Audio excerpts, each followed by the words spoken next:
ಅಂತ ಅನ್ಸ್ತು. What's the reason ನಿಮ್ಗೆ ಅನ್ಸಿದ್ ಯಾಕೆ ಅಂತ? ನಮ್ಗೆ ಹೊರಗಡೆಯಿಂದ ಈಗ ಅನ್ಸುತ್ತೆ, ಬಟ್ ನಿಮ್ಗೆ? ಎಲ್ಲರಿಗೂ ನಮಸ್ಕಾರ. ನನ್ನ ಪ್ರೀತಿಯ ಮಾಧ್ಯಮ ಮಿತ್ರರಿಗೆ ಹಾಗೆ ಯೂಟ್ಯೂಬರ್ಸ್ಗಳಿಗೆ ನಿಮ್ಮ ಚಂದನ್ ಶೆಟ್ಟಿ ಮಾಡುವ ನಮಸ್ಕಾರ. ಜಾಮ್ ಜಂಕ್ಷನ್ ಅನ್ನೋ ಒಂದು ಕಾನ್ಸೆಪ್ಟ್ ಏನಿದೆ, ಒಂಥರ ಕಾಪಿರೈಟ್ ತಗೊಂಡಂಗೆ ಇವಾಗ ಜಸ್ಟ್ ಲೈಕ್ ಒಂದು ಬಿಗ್ ಬಾಸ್ ಅನ್ನೋ ಒಂದು ಶೋ, ಅದು ಒಂದು ಕಾಪಿರೈಟ್ ಇದೆ, ಆ ಶೋದು ಒಂದು ಫಾರ್ಮ್ಯಾಟ್ ಇದೆ.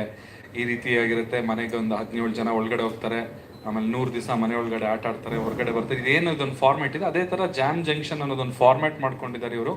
ಈಗ ಆಲ್ರೆಡಿ ಹೈದರಾಬಾದಲ್ಲಿ 2 ಶೋ ಮಾಡಿದ್ದಾರೆ, ಇವಾಗ ಬೆಂಗಳೂರಿನಲ್ಲಿ 3ನೇ ಪ್ರೊಡಕ್ಷನ್ ನಡೀತಾ ಇದೆ. ಸೊ ಸೇಮ್ ಫಾರ್ಮ್ಯಾಟ್, ಅಂದರೆ ಇವ್ರದ್ದು ಫಾರ್ಮ್ಯಾಟ್ ಇಷ್ಟೇ, 6 ಸ್ಟೇಜ್ಗಳು, 6 ಜನ, 6 ಬ್ಯಾಂಡ್ ಅಥವಾ 6 ಆರ್ಟಿಸ್ಟ್ಗಳು, ಸೊ 6 ರೌಂಡ್ಗಳು. ಸೊ ಇದು ಇವರ ಒಂದು ಫಾರ್ಮ್ಯಾಟ್ ಆಗಿದೆ. ಈ ಕಾನ್ಸೆಪ್ಟ್ ನಾನು ಯಾಕೆ ಒಪ್ಕೊಂಡೆ ಅಂತ ಹೇಳಿದ್ರೆ, ಹೊಸ ಪ್ರಯತ್ನಗಳಿಗೆ ನಾನು ಯಾವತ್ತೂ ಸಪೋರ್ಟ್ ಮಾಡ್ತಾ ಇರ್ತೀನಿ. ಅದು ಹೊರ ರಾಜ್ಯದಿಂದ ಬಂದು ನಮ್ಮ ಬೆಂಗಳೂರಿನಲ್ಲಿ ಇಂಥದ್ದೊಂದು ದೊಡ್ಡ ಪ್ರೊಡಕ್ಷನ್ ಮಾಡ್ತಾ ಇದ್ದಾರೆ ಅಂತಂದರೆ ನಮಗೂ ಹೆಮ್ಮೆಯಾದ ವಿಚಾರ.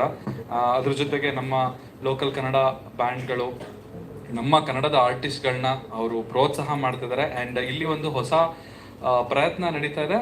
ಆ್ಯಂಡ್ ಈ ರೀತಿಯಾದ ಪ್ರಯತ್ನಗಳು ಜಾಸ್ತಿ ನಡಿಬೇಕು. ಯಾಕಂದರೆ ಎಂಟರ್ಟೈನ್ಮೆಂಟ್ ಫೀಲ್ಡ್ ಇವಾಗ ನೀವೇ ನೋಡ್ತಾ ಇದ್ದೀರಾ, ಒಂದು ಥಿಯೇಟರ್ ಇರುತ್ತೆ, ಇಲ್ಲ ಅಂತ ಹೇಳಿದ್ರೆ ಕಾನ್ಸರ್ಟ್ಗಳಿರುತ್ತೆ.